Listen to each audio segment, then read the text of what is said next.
તો અહીંયા આગળ આપણે ક્લાસ નંબર 2માં જોવાનું છે કે ક્લાસ નંબર 2માં આપણે શું પહોંચી છે મિત્રો. હવે અહીંયાથી શરૂઆત કરીશું. તો આપણી પાસે પહેલો વર્ડ કયો આવ્યો છે? રિસાઇટ. રિસાઇટનો મતલબ થાય છે, શું થાય છે? પાઠ કરવો. પાઠ કરવો. માન લો કે આપણે ગીત ગાઈએ છીએ અથવા તો હનુમાન ચાલીસા ગાઈએ છીએ મિત્રો. હનુમાન ચાલીસા કરીએ છીએ મિત્રો. તો રિસાઇટ એટલે એનો મતલબ થાય પાઠ કરવો. શું થાય છે મિત્રો? પાઠ કરવો. આટલી ખબર પડી ગઈ મિત્રો? હા, ખૂબ જ સરસ. હવે આપણે આગળ વધતા જઈએ મિત્રો. ક્લાસ નંબર 2માં છીએ તો થોડાક આપણે આગળ વધીશું અને સમજવાનો પ્રયાસ કરીશું મિત્રો. તો પહેલો આપણે એન્ડ શું છે? કોઈ બી વસ્તુને જોડવી હોય, એને શું જોડવી હોય મિત્રો, તો આપણે કહીએ છીએ મિત્રો 1+2. તો આપણે શું કરીએ? એનો સરવાળો એટલે જોડ્યું. આ શું કહેવાય? જોડ્યું. તો 1, 2 વત્તાનો સરવાળો કેટલો થાય? 3. તો એવી જ રીતે કંજક્શન કહેવાય. શું કહેવાય મિત્રો? અને એન્ડને શું કહેવાય? કંજક્શન કહેવાય. એટલે કે જોડતા હોય એને આપણે શેના વડે દર્શાવીએ છીએ? કંજક્શન વડે. ઓકે મિત્રો, ચલો. એન્જોયનો મતલબ શું થશે મિત્રો? એન્જોયનો મતલબ શું થાય છે? ખુશ. એટલે તમે પાઠ કરો અને ખુશ થાઓ, અથવા તો મજા કરો, અથવા તો આનંદ માણો. ખબર પડી ગઈ? હા, ચલો. હવે આવી ગયા હેલ્ધી ફૂડ ઇઝ ગુડ. તો ચલો એક એક વર્ડ જોઈએ મિત્રો. હેલ્ધી એટલે મતલબ શું થશે મિત્રો? સ્વાસ્થ્યપૂર્વક, અથવા તો શું થાય છે? સ્વાસ્થ્ય થાય. તો હેલ્ધી એટલે કે શું થાય મિત્રો? સ્વાસ્થ્ય. ફૂડ એટલે કે ખોરાક, અથવા તો શું કહેવાય મિત્રો? આહાર કહીએ. અને ગુડ એટલે કે સારો.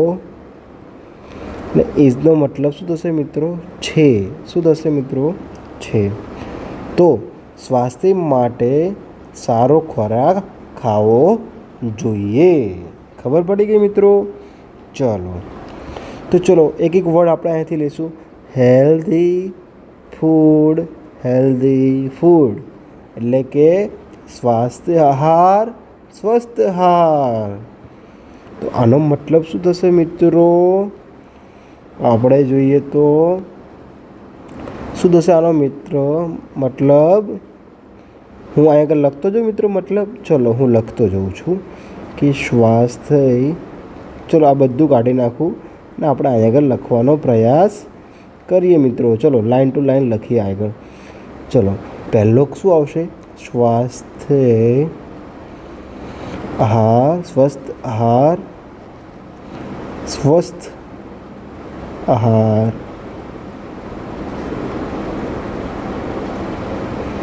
ચલો આટલી ખબર પડી ગઈ મિત્રો. હવે લાઈન આપણે આવશે બીજી. લાઈન કઈ આવશે? બીજી. વુ આર યુ. વુ. હવે જો અહીં આપણે ઇંગ્લિશ ગ્રામર શીખીશું. વુ એક શેનો વર્ડ કહેવાય છે મિત્રો? WH પરિવારનો શું છે મિત્રો? શબ્દ છે. વુ એટલે કે કોણ? વુનો મતલબ શું થશે મિત્રો? શું થશે? હવે ગમે ત્યારે મિત્રો જ્યારે પાછળ પ્રશ્નાર્થ વાક્ય આવે મિત્રો, પ્રશ્નાર્થ વાક્ય આવે છે ત્યારે એને શું કહેવાય છે? ક્વેશ્ચન માર્ક કહેવાય છે. શું કહેવાય છે મિત્રો? ક્વેશ્ચન માર્ક કહેવાય છે. અથવા તો શું કહેવાય? પ્રશ્ન માર્કવાળા વાક્યો કહેવાય છે. ખબર પડી ગઈ? ચલો હવે આરનો મતલબ આપણે સમજશું. એ પહેલાં આપણે થોડુંક અહીં આગળ વાક્ય જોઈ લઈએ, પછી ગ્રામરનો પોઈન્ટ જોઈશું મિત્રો. તો ચલો. તો અહીં આગળ વુ આર યુ. તમે કોણ છો? યુ એટલે તમે. તમે કોણ છો? ખબર પડી ગઈ મિત્રો? ચલો ખૂબ જ સરસ મારા વાલીડાઓ, ખૂબ જ સરસ. ચલો ખબર પડી ગઈ? આઈ એમ ધ વન. જો હવે અહીં આગળ જુઓ, હવે બધું હું પૂછતો જાઉં સાથે સાથે મિત્રો. ચલો હવે શું છે? I am the one. I am the one. હવે આઈનો મતલબ શું થશે મિત્રો? આ એક લાઈન લઈ લો. આઈનો મતલબ શું થશે? હું. એમને કીધા I am the best. I am the best. તો આઈ એમ ધ બેસ્ટ લખીએ છીએ મિત્રો. હા, એવી જ રીતે આઈ એમ ધ વન એટલે હું એ છું. ગમે ત્યારે મિત્રો એક વ્યક્તિની વાત કરવાની હોય તો એને આપણે શેના વડે દર્શાવીએ છીએ? વન. વન વડે. ખબર પડી ગઈ મિત્રો? ખૂબ જ સરસ. ચલો હવે આપણે કઈ લાઈન પહોંચ્યા મિત્રો? That is good for you. That is good for you. તો ધેટનો મતલબ શું થશે? તેઓ. ધેટનો મતલબ શું થશે મિત્રો? જે તમારા માટે સારું છે. For you. ફોર યુનો મતલબ શું થશે મિત્રો? યુ એટલે કે તમારા માટે છે, તારા માટે. બરાબર મિત્રો? હા, ફોર એટલે માટે વાપરી શકીએ, તમારા માટે. That is good for you એટલે એનો આખો મતલબ શું થશે મિત્રો? કે જે તમારા માટે સારું છે. ખબર પડી ગઈ? હા સાહેબ, બહુ મસ્ત સારું એવું સમજાવો છો બેટા. આપણે શાંતિથી સમજવાનો પ્રયાસ કરીશું અને એક એક વસ્તુ જોઈશું. I make you grow. હવે આનો મતલબ શું થશે? આઈનો મતલબ કે હું. મેક એટલે શું થાય મિત્રો?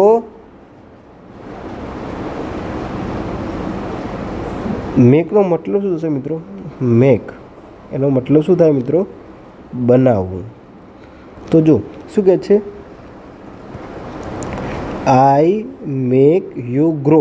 ગ્રો એટલે કે ઉછેર થવો મિત્રો. શું થવો? ઉછેર થવો અથવા તો ઉછેરો. આપણે જે ઝાડ હોય મિત્રો, એ ઝાડ શું થાય છે? ધીરે ધીરે મોટું થાય છે.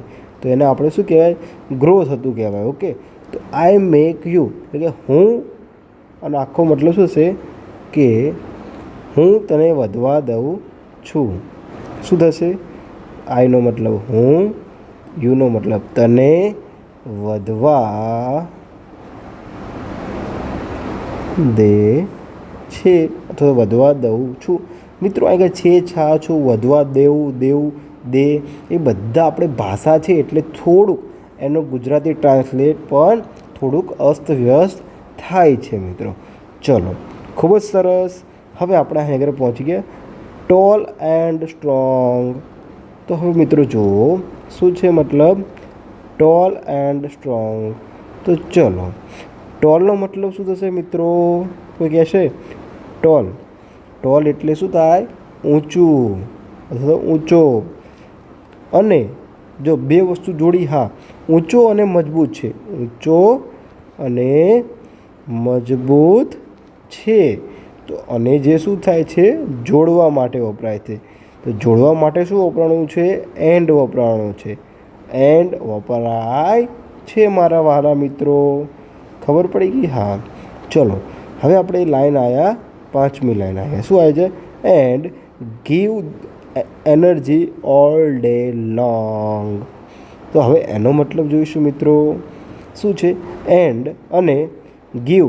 હવે જો ગીવ એટલે શું થાય મિત્રો? આપવું થાય. શું થાય છે? આપવું. શું આપે છે મિત્રો? Give energy. એનર્જી એટલે કે ઉર્જા આપે છે બધા દિવસ માટે, આખા દિવસ માટે મિત્રો. બધા દિવસ ઓલ એટલે કે બધા દિવસ માટે અથવા તો આખા દિવસ માટે. Okay, all day long. Long એટલે આપણે કહીએ છીએ મિત્રો સંપૂર્ણ. તો લોંગનો મતલબ શું થાય? આપણે કહેતા કે લોંગ ડ્રાઈવ ઉપર જઈએ છીએ તો લોંગનો મતલબ શું થાય છે? લાંબુ. તો લાંબુ ના કહી શકીએ, પણ આ તો ભાષા છે એટલે ભાષાને ભાષાની રીતે વાપરવી પડે. તો લોંગ એટલે કે આખા દિવસ માટે ઉર્જા પૂરી પાડે છે. ખબર પડી ગઈ મિત્રો? તો આ બધા ગ્રામરના પોઈન્ટ જોયા છે મિત્રો. હવે આપણે શું જોઈશું? ફકરો નંબર 2. ઓકે મિત્રો, ચલો હવે ફકરા નંબર 2 જોઈએ. તો મિત્રો આગળ આપણે આ લાઈન પહોંચી ગયા છીએ. શું છે line? Junk food. Junk food એટલે જો મિત્રો, જંકનો મતલબ શું થાય? ખરાબ. ફૂડનો મતલબ શું થશે? ખોરાક. શું થશે મિત્રો? ખોરાક. જંક ફૂડ એટલે શું થશે મિત્રો? એનો મતલબ ખરાબ ખોરાક.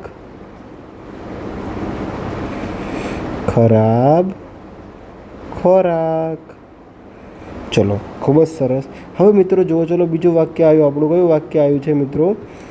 વુ આર યુ. તું કોણ છે? વુનો મતલબ શું થશે મિત્રો? WH પરિવારમાંથી આવે છે. ક્યાંથી આવે છે? WH પરિવારમાંથી આવે છે. તો WH પરિવારમાં કોણ કોણ આવે મિત્રો? વોટ આવે, વુ આવે, પછી કોણ આવે? વેન આવે, વેર આવે. આ બધું આપણે અંગ્રેજી ગ્રામર શીખીશું, પરંતુ થોડે હવરે શીખીશું મિત્રો. આ બધા જે શબ્દો છે મિત્રો ક્યારે વપરાય છે? જ્યારે પ્રશ્ન પૂછવામાં આવે છે ત્યારે આ બધા શબ્દો ઉપયોગમાં લેવાય છે. ચલો, પાછળ ક્વેશ્ચન માર્ક છે એટલે પ્રશ્નાર્થ વાક્ય બન્યું હશે. સરસ મિત્રો. ચલો, હવે આનો ગુજરાતી મતલબ આપણને ખબર પડી છે પહેલેથી જ છે. ચલો, હવે આપણી પાસે બીજો વર્ડ છે. કયો છે? I am the one. શું છે? I am the one. આઈનો મતલબ શું થશે મિત્રો? આઈનો મતલબ કે હું એમ. હંમેશા મિત્રો આઈ સાથે હંમેશા શું આવે છે મિત્રો? એમ આવે છે. હવે એમ શું છે એ જોઈશું પછી. હવે હી, સી અને ઇટ સાથે હંમેશા શું આવે મિત્રો? ઇઝ આવે. શું આવે છે? ઇઝ આવે છે. અને યુ સાથે હંમેશા શું આવે છે મિત્રો? આર આવે છે. હવે સાહેબ આ બધું કેના માટે વપરાય છે? તો યુનો મતલબ શું થાય છે? બહુવચન માટે. શું થાય મિત્રો? બહુવચન હોય ત્યારે. જ્યારે હી, સી, ઇટ એક વચન હોય ત્યારે શું વપરાય છે મિત્રો? ઇઝ વપરાય છે મિત્રો. ઓકે, આટલું સામાન્ય છે. હવરે શીખીશું, બહુ ઉતાવળ કરવાની નથી આપણે. હવે ધ વન એટલે કે હું એક છું. હવે ધ શું આવે મિત્રો? આર્ટિકલ આવે. ધ શું છે મિત્રો? આપણો આર્ટિકલ છે. શું છે? આર્ટિકલ છે. જ્યારે પણ મિત્રો ધ ક્યારે વપરાય? જ્યારે પણ કોઈ એક વસ્તુની વાત કરવાની હોય, તેના સિવાય બીજું કશું જ વાત ના કરવાની હોય તો સામાન્ય રીતે આપણે શું વાપરી શકીએ છીએ? ધ આર્ટિકલ વાપરીએ છીએ મિત્રો. આટલી ખબર પડી ગઈ મારા વહાલા મિત્રો. ચલો, હવે થોડુંક આપણે આગળ જઈએ. ચલો, that is the bed for you. હવે જો અહીં આગળ સમજવાનો પ્રયાસ કરીશું. યુનો મતલબ ખબર છે, તે અથવા તો તું, બરાબર? હા. હવે આપણે સમજવાનો પ્રયાસ કરીશું. શું છે? That is bed. બેડનો મતલબ શું થશે મિત્રો? BAD. બેડ ના કહેતા મિત્રો, બેડ એટલે કે ખરાબ છે. શું છે? ખરાબ છે.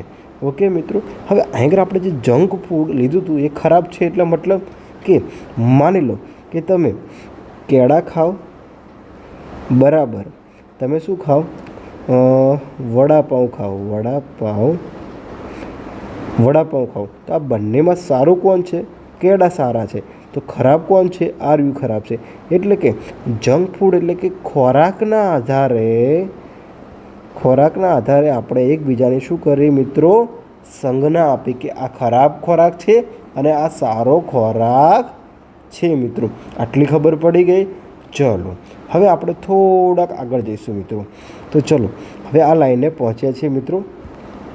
ચલો જોઈએ શું કઈ લાઈન છે? આઈ મેક યુ વેક. હવે શું કહે છે? મેક એટલે કે બનાવે છે. યુ મેક એટલે શું થાય છે? બનાવવું. તમારા ઘરમાં મમ્મી રસોઈ બનાવે છે તો મેક અ કુકિંગ થાય. શું થાય છે?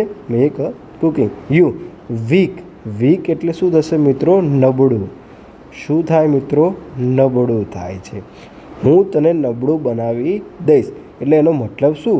જો તમે જંક ફૂડ ખાઓ છો, ખોરાક એવો ખરાબ ખાઓ છો તો તમારે સ્વાસ્થ્ય સારું રહેશે નહીં મારા વાલા મિત્રો.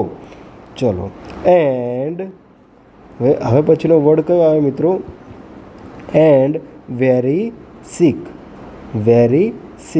હવે આ મિત્રો જોઈએ. એન્ડ વેરીનો મતલબ શું થશે મિત્રો? કે અત્યંત ખરાબ. વેરીનો મતલબ શું થાય છે? અત્યંત ખરાબ. શું થશે મિત્રો? અત્યંત ખરાબ. સીક. સીક એટલે શું બનાવી દે મિત્રો? શું થશે? સીકનો મતલબ શું થશે? તો મિત્રો અહીં આગળ જોયો એન્ડ એટલે કે જોડ્યું. અને વેરી. વેરી એટલે બહુ જ ખરાબ હોય. શું હોય? અતિશય ખરાબ હોય. અતિશય ખરાબ સ્થિતિ હોય. આપણે કહેતા વેરી બેડ એટલે કે બહુ જ ખરાબ છે. સિક એટલે કે માંદગી. શું થશે મિત્રો? માંદગી. એટલે બીમાર પડશો તમે. બહુ તમે જંક ફૂડ ખાશો તો બીમાર પડશો. You become a lazy and not very quickly, અથવા તો ક્વિક. ઓકે મિત્રો, તો જુઓ યુ એટલે કે તમે, બીકમ એટલે કે બનશો, લેઝી એટલે શું બનશો? આળસુ બનશો, એન્ડ નોટ વેરી ક્વિકી. તો નોટ વેરી ક્વિકનો મતલબ શું થશે મિત્રો? કે તમે ઝડપથી સારું એવું પરફોર્મન્સ આપી શકશો નહીં. તો મિત્રો અહીં આગળ આપણે શું જોયું? અત્યાર સુધી બધા શું જોયા? ગ્રામરના પોઈન્ટ જોઈ લીધા છે. હવેનો જે ક્લાસ આવશે મિત્રો એને આપણે સંપૂર્ણ કેવી રીતે જોઈશું? ભાષાંતરની સાથે જોવાનો પ્રયાસ કરીશું. તો અહીં આગળ મિત્રો જો તમને કંઈક સમજવા મળ્યું હોય, કંઈક શીખવા મળ્યું હોય તો તમે આ ચેનલ લાઇક કરજો, શેર કરજો અને સબસ્ક્રાઈબ કરીને તમારા બધા જ વિદ્યાર્થી મિત્રોને આ ક્લાસ મોકલી આપજો મિત્રો. જય હિન્દ, જય ભારત.